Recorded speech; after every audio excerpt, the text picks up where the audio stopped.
Allah the Almighty, Allahu Allah, protect me and guide me, Allahu Allah, oh to your love and mercy, Allahu Allah, Ya Allah don't deprive me, Allahu Allah, from beholding your beauty, Allahu Allah, oh my Lord accept this please, Allahu Allah. அன்பர்களுக்கு அஸ்ஸலாமு அலைக்கும். Ideal voice அலைவரிசையினூடாக நாங்கள் தொடர்ந்தும் எமது சிந்தனையை பட்டை தீட்டுவதற்கான பல்வேறு அம்சங்களை பகிர்ந்து வருகின்றோம். உண்மையில் மனித வாழ்க்கையை ஒழுங்குபடுத்துவது சிந்தனைகள் தான். நல்ல சிந்தனைகள் வருகின்ற பொழுது எமது மனப்பாங்குகள் மாறி அவைகள் செயல்பாடுகளிலே பங்களிப்பு செய்கின்றன, செல்வாக்கு செலுத்துகின்றன. இந்த சிந்தனைகளுக்கு அடிப்படையாக இருக்கின்ற ஒரு விடயம்தான் நாங்கள் எமது அன்றாட வாழ்க்கையில் பல விடயங்கள் தொடர்பாக வைத்திருக்கின்ற விளக்கு. இந்த அடிப்படையிலே நாங்கள் இன்று இந்த ஒளிப்பதிவிலே பார்க்க இருக்கின்ற விடயம் உம்மத் என்ற சொற்றொடர். உம்மத், முஸ்லிம் உம்மத் அல்லது உம்மத்தின் பொறுப்புகள், உம்மத் பற்றிய கவலை என்றெல்லாம் அடிக்கடி பேசப்படுகின்றது. ஆனால் இந்த உம்மத் என்ற சொல்லின் உண்மையான விளக்கம் இது என்பது தொடர்பான தெளிவு சமூகத்தில் பொதுவாக போதாமல் இருக்கின்றது என்பதை நாங்கள் ஊடகவியலாளர்கள் என்ற வகையிலே அவதானிக்க முடிகின்றது. இதோ இந்த விடயம் தொடர்பான ஒரு அருமையான விளக்கத்தினை வழங்குகின்றார்கள். இலங்கை நாட்டிலே கடந்த 3 தசாப்த காலத்துக்கு மேலாக சிறப்பான காத்திரமான இஸ்லாமிய பணி புரிந்து வரும் இஸ்லாமிய சிந்தனையாளர், எழுத்தாளர், பேச்சாளர், பன்நூல் ஆசிரியர், இலங்கை நாட்டிலே மிக சிறப்பாக இயங்கி வரும் சென்டர் ஃபார் இஸ்லாமிக் தோட் என்ற இஸ்லாமிய சிந்தனைக்கான மையத்தின் தலைவருமான உஸ்தாத் ரஷீத் ஹஜுல் அக்பர் அவர்கள். பிஸ்மில்லாஹிர் ரஹ்மானிர் ரஹீம். அஸ்ஸலாமு அலைக்கும் வரஹ்மத்துல்லாஹி வபரகாத்துஹு. இவ்வாறான ஒரு தலைப்போடு சந்திப்பதை இட்டு மகிழ்ச்சி அடைகின்றோம். உம்மத்தாக முஸ்லீம் சமூகம் இருக்க வேண்டும் என்ற அம்சம் குர்ஆனிலும் சுன்னாவிலும் வலியுறுத்தப்பட்டிருக்கின்ற ஒரு அடிப்படையான அம்சமாகும். இந்த தலைப்பிலே பேச வேண்டிய விடயங்கள் ஏராளமாக இருக்கின்றன. அதற்கு அடிப்படையாக இந்த உம்மத் என்ற சொல்லின் பொருள் என்ன என்பது மிக முக்கியமானதாகும். உம்மத் என்ற சொல் சமூகம் என்ற கருத்திலே தான் இன்று பயன்படுகின்றது. அதில் பிழை இல்லை. இருந்தாலும் அந்த சொல்லுக்கு அதற்கே உரிய மொழி கருத்து இருக்கிறது. அம்ம என்ற அந்த வினை சொல்ல நீங்கள் அரபு மொழியில் பார்த்தால் அதன் பொருளை நாங்கள் ஒரு இலக்கை நோக்கி சென்றான் என்று எடுத்துக்கொள்ள வேண்டி வரும். அம்ம என்ற அந்த சொல்லின் பொருள் இலக்கை நோக்கி சென்றான். இலக்கை நோக்கி செல்லுகின்ற ஒரு சமூகம் என்றுதான் உம்மத் என்ற அந்த சொல்லுக்கு நாங்கள் பொருள் கொள்ள வேண்டும்.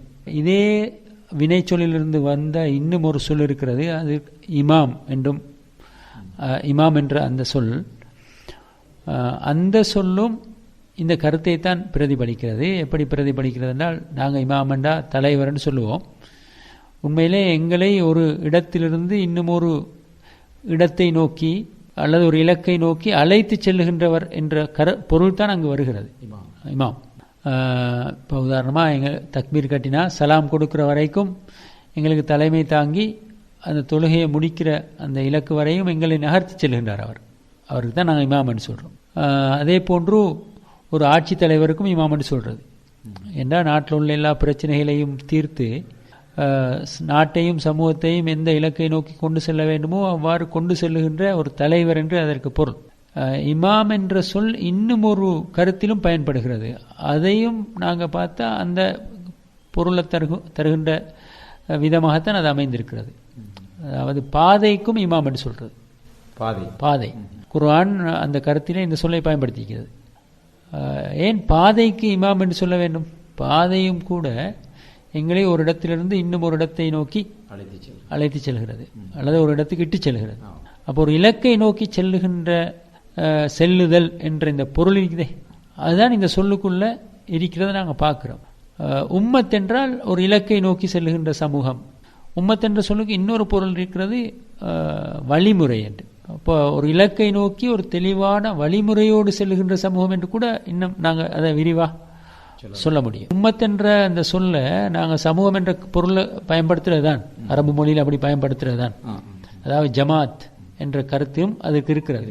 அந்த கருத்தோடு இந்த கருத்துக்களும் அதற்குள் இருக்கின்றன. ஆனால் நாங்கள் அந்த கருத்துக்களை பார்க்கறது இல்லை. நாங்கள் அந்த ஜமாத் என்ற கருத்தில் மட்டும்தான் உம்மத் என்ற சொல்ல பயன்படுத்துகிறோம். இப்போ இதெல்லாம் சேர்த்தா ஒரு தெளிவான இலக்கோடு கொள்கையோடு ஒரு வழிமுறையை பின்பற்றி வாழுகின்ற சமூகம் என்ற கருத்து தான் அங்கே வரும் உம்மத் என்று நாங்கள் சொல்லுகின்ற போது.